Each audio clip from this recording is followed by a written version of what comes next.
Hi friends, welcome back to our channel.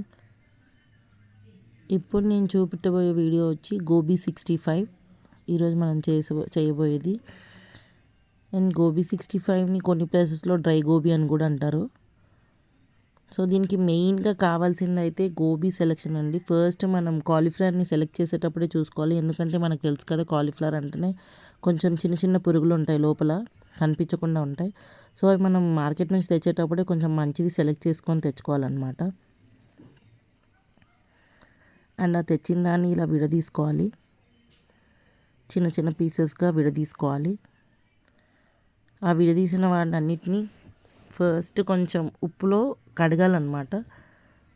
అలా కడిగాక ఒక గిన్నె తీసుకొని స్టవ్ మీద పెట్టుకొని అందులో కొన్ని వాటర్, కొంచెం పసుపు వేసుకొని కొన్ని వాటర్ని బాయిల్ చేస్తాం. ఎందుకంటే ఈ కాలీఫ్లవర్ని మొత్తం మెత్తగా ఉడికించకుండా కొంచెం వేడిగా వాటర్ మగ్గితే సరిపోతుందన్నమాట.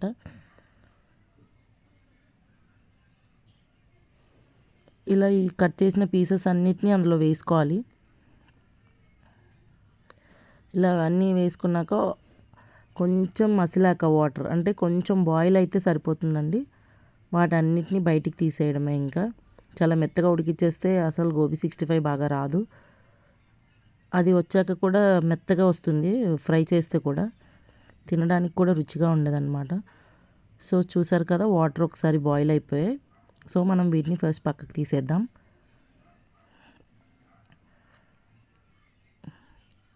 కట్ చేసిన ప్లేట్లోకి నేను చూడండి ఆ బాయిల్ అయిన వాటిని తీసేసుకుంటున్నాను. తీసుకున్న తర్వాత దీనికి ఇప్పుడు ఫస్ట్ పిండిని రెడీ చేసుకుందాం అన్నమాట. ఒక గిన్నె తీసుకొని దాంట్లో మనం తీసుకునే గోబీ సైజ్కి తగినంత శనగపిండి, అంటే కొంతమంది చాలా ఎక్కువ చేయాలనుకునే వాళ్ళు క్వాంటిటీ బట్టి ఉంటుందన్నమాట. ఎక్కువ చేయాలనుకునే వాళ్ళు అలా, నేను 500 to 600 grams ఉంటుందన్నమాట. అది కాలీఫ్లవర్ నేను తెచ్చింది.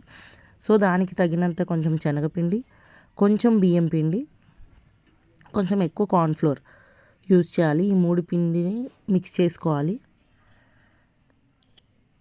దీంట్లోనే కొంచెం కారం,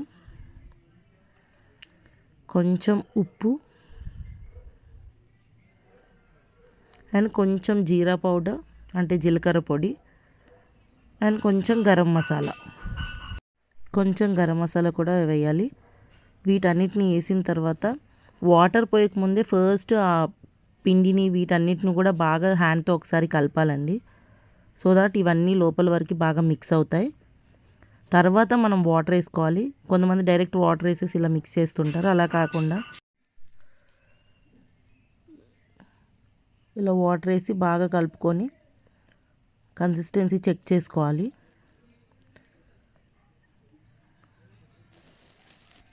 ఇది హోటల్లో చాలా కాస్ట్ ఉంటుందండి. మనం చేస్తే ఒక 10 minutesలో అయిపోతుంది. అండ్ ఇంట్లో చేసుకుంటే హెల్త్కి కూడా చాలా మంచిది, బయట హోటల్స్లో కంటే కూడా. అండ్ హోటల్కి ఇక్కడికి పెద్ద డిఫరెన్స్ ఏమీ ఉండదు, యాజ్ ఇట్ ఈజ్ ఇలాగే వస్తుంది. హోటల్ స్టైల్లోనే ఉంటుంది ఇది కూడా. సో మనం ఆ చేసిన పిండిలోకి మనం ఇందాక ఉడకబెట్టి పక్కన పెట్టుకున్నాం కదండి, అదంతా దీంట్లోకి ఇలా మిక్స్ చేయాలి.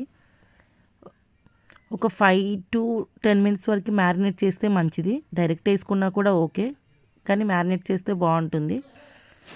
దాంట్లోకి ఇప్పుడు మనం అది పక్కన పెట్టుకొని ఒక కడాయి తీసుకుందాం డీప్ ఫ్రై కోసం.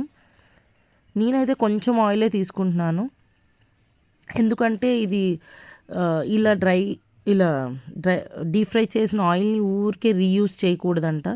అది హెల్త్కి మంచిది కాదు. కాబట్టి మరి ఎక్కువ ఆయిల్ తీసుకుంటే అది ఊరికే రీయూజ్ చేయాల్సి వస్తూ ఉంటుంది కదా. సో అందుకే నేను తక్కువ ఆయిల్లోనే వీటిని డీప్ ఫ్రై చేస్తున్నాను. లేదు సరిపోదు అనుకుంటే నేను తర్వాత ఇంకొంచెం ఆయిల్ యాడ్ చేస్తాను, కానీ ఒకేసారి ఎక్కువగా అయితే తీసుకోను. చూస్తున్నారుగా, ఇలా వేసాక అవి కొంచెం ఫ్రై అయ్యాక ఇలా తిప్పి ఇలా తీసుకోవడమే. ఆల్మోస్ట్ డన్ అండి. ఆల్మోస్ట్ గోబీ 65 అయిపోయింది. అంతా అయ్యాక లాస్ట్లోనే కొంచెం కరివేపాకు, కొంచెం కాజు, వీటిని కూడా అదే కడాయిలో ఫ్రై చేసేసుకుంటాం. పచ్చిమిర్చి కూడా కొన్ని వేసుకోవచ్చు చీలికలుగా కట్ చేసి. ఆ 3 కట్ చేసినవి ఆ 3 అన్నీ ఫ్రై అయ్యాక మనం ఇందాక గోబీ 65 తీసాం కదా, దాంట్లోకి ఇవి కూడా తీసేసుకొని కలుపుకోవడమే. చూసారుగా, రెడీ. గోబీ 65 రెడీ. నచ్చితే లైక్ చేయండి. Thanks for watching.